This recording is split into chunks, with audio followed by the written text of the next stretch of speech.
இஷ்டத்துக்கு அப்பப்போ மாத்திட்டே இருப்பேன். அது கப்சிப்புன்னு கேட்டு ஃபாலோ பண்ணணும். அதை விட்டுட்டு ஏதாவது அடாவடித்தலை பண்ண நினைச்ச உன்னை கண்ட துண்டமா வெட்டி கழிச்சு போட்டுடுவேன். ஹுக்கும் டைகர் கா ஹுக்கும்.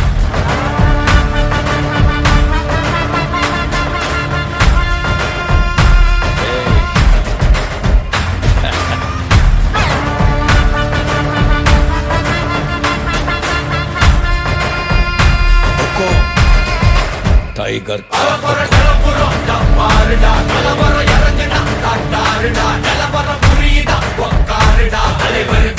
Super star